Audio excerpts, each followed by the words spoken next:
Hi, I'm Amy McCarter. Welcome to House Calls, brought to you by KaMMCO, where Kansas healthcare professionals deliver health insight. Today I'm speaking with Dr. Doug Iliff of Topeka about how to survive a heart attack. Thanks for being here today, Dr. Iliff. You're welcome, Amy. Now, last time we talked about preventing heart attacks. How do you survive one? Well, there are three important rules. The first is you've got to know something about the symptoms of a heart attack. And the second is you've got to know to chew an aspirin. And finally, you've got to call 911.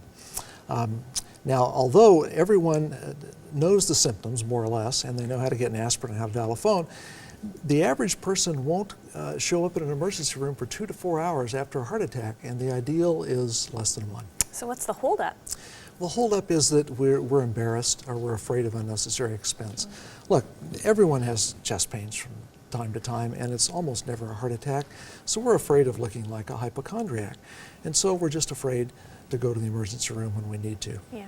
What are some things that you can do to increase your odds of recognizing a heart attack and surviving? Well, I think that you have to know what your risks are.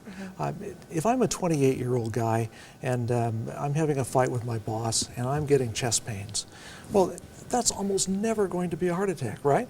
And if it is a heart attack, you're probably going to die because you're not going to think it is and you're not going to seek medical care. On the other hand, if a patient has a good relationship with their primary care physician, it's really, they're going to know their risk factors. They're going to know if they've got high blood pressure, high cholesterol, or type 2 diabetes. They're probably going to have some diagnostic tests in their background, and they're going to be educated about what a heart attack is like.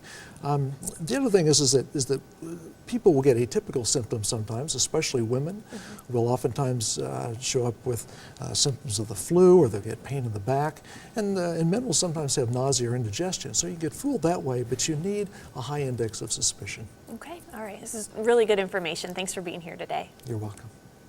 Please join us next week for a new health topic discussion on House Calls.